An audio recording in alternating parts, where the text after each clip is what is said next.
Good morning. आज के video में झारखंड के स्वास्थ्य व्यवस्था पर डिस्कस करते हैं। ये वीडियो जो है झारखंड आर्थिक सर्वे 2023-24 के रिपोर्ट के आधार पर तैयार किया गया है। इसमें 2 रिपोर्ट और ऐड किया हुआ है। एक रिपोर्ट ऐड हुआ है नेशनल फैमिली हेल्थ सर्वे 5 का रिपोर्ट, ये 19 से लेकर के 24 तक का रिपोर्ट है। ठीक है, तो उसका भी कुछ रिपोर्ट इसमें था, जिस रिपोर्ट को इसमें शामिल कर दिया गया। उसके साथ साथ कुछ रिपोर्ट मंत्रालय का भी लिया गया है। कहीं कहीं डाटा थोड़ा सा कोरिलेट नहीं कर रहा था, तो मैंने उसका भी सहारा लिया हुआ। चलिए क्वेश्चन पे डिस्कस करते हैं। नीति आयोग के एसडीजी इंडेक्स 2021 के आधार पर झारखंड ने अंक प्राप्त किया हुआ। झारखंड का अंक जो है वो 56 है, 56वां रैंक है झारखंड का। दूसरा क्वेश्चन है, झारखंड का मातृत्व मृत्यु दर प्रति 1 लाख जीवित जन्मों पर कितना है? ये भी हमारा 56 है, बहुत कम है। वैसे सरकार का टारगेट 70 तक लाना था, लेकिन सरकार ने उससे भी अच्छा टारगेट पूरा कर लिया है। इसलिए झारखंड की जो स्वास्थ्य व्यवस्था है वो अच्छी मानी जाती है। देखिए, सरकार ने यहाँ पे रिपोर्ट में लिखा भी है कि एमएमआर एसडीजी लक्ष्य 3 के संकेतों में एक है, जिसके तहत भारत के स्तर पर इसे घटाकर प्रति 1000 जीवित जन्मों पर 70 करना आवश्यक है। ये इंडिया का है, लेकिन सरकार ने इसको जो है 56 किया है, तो झारखंड का ये एक बहुत बड़ा अचीवमेंट माना जाएगा। तीसरा, राज्य में शिशु मृत्यु दर प्रति 1000 जीवित जन्मों पर है, ये है हमारा 25 के आसपास, बहुत कम है। 4 नंबर, बॉडी मास इंडेक्स से संबंधित कौन सा कथन सत्य है? महिलाओं के पोषण की स्थिति को बीएमआई से मापा जाता है, ये कथन सत्य है। 18.5 से कम बीएमआई वाली महिला कम वजन वाली श्रेणी में आती है, ये भी कथन सत्य है। और 25 से या उससे अधिक बीएमआई अधिक वजन या मोटापा की श्रेणी में आती है, तो उपरोक्त सभी इसका होगा। यानी कि 18 से 25 के बीच में होना चाहिए, आसपास, न इससे कम न इससे ज़्यादा। 5 नंबर, राज्य में कम वजन वाली महिलाओं का प्रतिशत सबसे अधिक किस जिले में? ये सबसे ज़्यादा पाकुड़ में है, यानी बीएमआई वहाँ का जो है 18 से कम है सबका। ठीक, और पाकुड़ के बाद ये खुद सरकार बता रही है, पाकुड़ जिले में कम वजन वाली महिलाओं का प्रतिशत सबसे अधिक है, उसके बाद पश्चिमी सिंहभूम है और फिर देवघर है। ठीक, इसका उल्टा भी एक आंसर है। राज्य में अधिक वजन वाली महिलाओं का प्रतिशत सबसे अधिक किस जिले में? ये होगा पूर्वी सिंहभूम में। ठीक, इसका भी सरकार ने रिपोर्ट दिया है। अधिक वजन वाली महिलाओं का प्रतिशत सबसे कम पूर्वी सिंहभूम में, उसके बाद सरायकेला में, और फिर झारखंड का औसत जो हमारे पास वो 26 है, यानी नेशनल से नीचे हैं हम। 7 नंबर, झारखंड के किस जिले में अधिक वजन वाली महिलाओं का प्रतिशत सबसे अधिक? ये है पूर्वी सिंहभूम। यहाँ अधिक की बात हुई, कम की बात नहीं हो रही है। ठीक, देख लेते हैं। पूर्वी सिंहभूम जिले में अधिक वजन वाली महिलाओं का प्रतिशत सबसे अधिक है, उसके बाद धनबाद है और फिर उसके बाद बोकारो है तीसरे स्थान पर। यहाँ क्या था हमारे पास? कम वजन का। 8 नंबर, झारखंड के किस जिले में अधिक वजन वाली महिलाओं का प्रतिशत सबसे कम है? ये हो जाएगा खूंटी। खूंटी में सबसे कम है, परसेंटेज की बात हो रही है।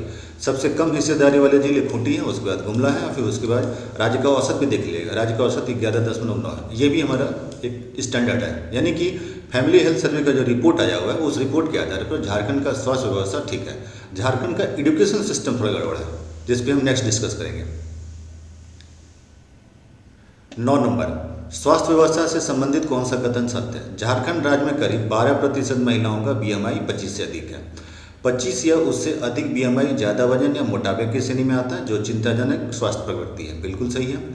मोटापा अक्सर प्रजनन संबंधी समस्याओं के साथ होता है और गर्भावस्था को जटिल बनाता है। ये तीनों कथन सही है, आंसर होगा उपरोक्त सभी। 10 नंबर, झारखंड में एनीमिया से पीड़ित महिलाओं का प्रतिशत सर्वाधिक किस जिले में? ये है पाकुड़ जिले में। 11 नंबर, झारखंड में एनीमिया से पीड़ित महिलाओं का प्रतिशत सबसे कम किस जिले में? चतरा जिले में। चतरा में सबसे कम है। और अब प्रतिशत बात करते हैं। राज्य में एनीमिया से पीड़ित महिलाओं का प्रतिशत कितना? ये है 65.3% के आसपास। देख लेते हैं, सरकार का आंकड़ा है। राज्य में एनीमिया का स्तर का अनुपात 65.3% है। पाकुड़ जिले में एनीमिया के प्रतिशत सबसे अधिक है, उसके बाद जामताड़ा है, उसके बाद दुमका है। आज चतरा जिला और उसके बाद हजारीबाग का प्रतिशत सबसे कम है। एक क्वेश्चन ये था, मैं आपको दिखाता हूँ। ये प्रसव पूर्व देखभाल में झारखंड का कौन सा जिला सबसे अच्छा प्रदर्शन किया? ये है सरायकेला। यानी कि डिलीवरी से पहले कौन सा हॉस्पिटल सबसे अच्छा परफॉर्म करता है, तो उसमें सरायकेला का परफॉर्मेंस सबसे अच्छा माना जाता है। यानी वहाँ के सभी हॉस्पिटल जो है अच्छे मेंटेनेंस वाले हैं। राज्य में लगभग 39% महिलाओं ने 4 या उससे अधिक एनसी विजिट किया हुआ है। सबसे अच्छा प्रदर्शन करने वाले जिले सरायकेला थे, उसके बाद गुमला और फिर बोकारो। ठीक, जबकि 13 जिले झारखंड का औसत 38.6% से नीचे भी, यानी कि स्थिति यहाँ खराब भी है कुछ जगह पे। दूसरा ठीक इसका उल्टा, प्रसव पूर्व देखभाल में झारखंड के किस जिले में प्रदर्शन सबसे खराब रहा? यह है पाकुड़ का। इसका भी सरकार ने आंकड़ा दिया है। क्या दिया है? प्रसव पूर्व देखभाल विजिट करने के सबसे कम स्तर पाकुड़ में देखा गया है और उसके बाद गढ़वा का है, यानी ये दोनों का प्रदर्शन ठीक नहीं रहा है। अब बोलोगे सर इस जिले वाले क्या करें? इनको दूसरी जगह जाना पड़ता है, दूसरे राज्य में जाना पड़ता है, क्योंकि वहाँ पे जो ये सिस्टम है वो ठीक काम नहीं कर पाता है। झारखंड के किस जिले में स्वास्थ्य सुविधाओं में प्रसव का प्रतिशत सबसे अधिक है? ये है पूर्वी सिंहभूम का। प्रसव का प्रतिशत सबसे अधिक रहा है, वो होगा पूर्वी सिंहभूम। क्या देखते हैं यहाँ पे आंकड़ा देखिए, झारखंड में स्वास्थ्य सुविधाओं में जन्म का प्रतिशत लगभग 76% है। यह भी देखा गया है कि पूर्वी सिंहभूम जिले में स्वास्थ्य सुविधाओं में प्रसव का प्रतिशत सबसे अधिक है, उसके बाद कोडरमा, फिर रांची। जबकि स्वास्थ्य सुविधाओं में प्रसव का सबसे कम हिस्सा दुमका का है और देवघर का है। 11 जिले ऐसे हैं जिसका अनुपात झारखंड के औसत से कम भी है।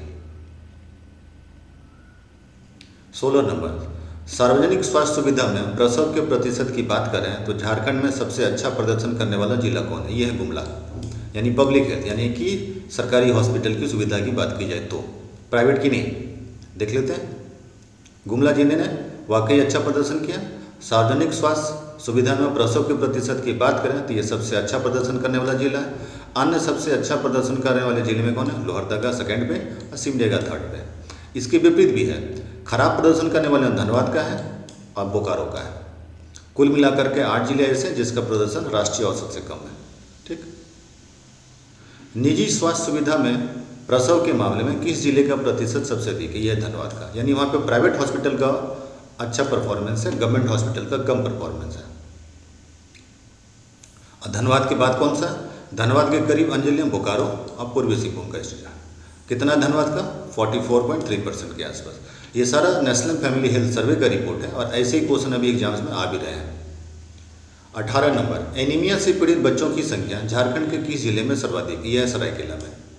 देख लेते हैं कितना, 76% है, सबसे अधिक है। उसके बाद सिमडेगा है, फिर हमारे पास दुमका का स्थान है। और सबसे कम ये भी है, एनीमिया से पीड़ित बच्चों की संख्या झारखंड के किस जिले में सबसे कम? ये है रामगढ़ में। ठीक, क्या एनीमिया कितना है देख लेते हैं। राज्य में एनीमिया से पीड़ित बच्चों की संख्या सबसे कम हिस्सेदारी वाले रामगढ़ है, उसके बाद कोडरमा जिले का है। 20 नंबर, झारखंड के किस जिले में जन्म के 1 घंटे के भीतर स्तनपान शुरू करने वाले बच्चों का प्रतिशत सबसे अधिक है? यह है लोहरदगा में। आर्थिक सर्वे 2023-24 के अनुसार जन्म के 1 घंटे के भीतर स्तनपान शुरू करने वाले बच्चे का प्रतिशत सबसे अधिक लोहरदगा जिले में है 40%, उसके बाद पलामू और फिर रांची। जबकि सबसे कम हिस्सेदारी वाले जिले जामताड़ा है और उसके बाद दुमका है, यानी जामताड़ा का परफॉर्मेंस खराब है, यानी वहाँ के बच्चे को जो है 1 घंटे नहीं 2-3 घंटे 4 घंटे भी लगते हैं। 21 नंबर, झारखंड के किस जिले में महिला नसबंदी करवाने वालों की संख्या सर्वाधिक है? यह है कोडरमा। क्या लिखता है सरकार का रिपोर्ट?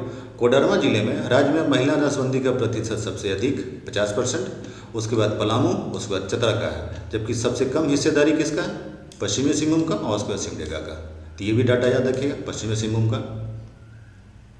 22 नंबर, आशा से संबंधित कौन सा कथन सत्य है? क्या लिया? Aggregated social health activities. ठीक है, ये क्या है? ग्रामीण क्षेत्रों में आवश्यक स्वास्थ्य सेवाएं उपलब्ध कराता है, बिल्कुल सही है ये।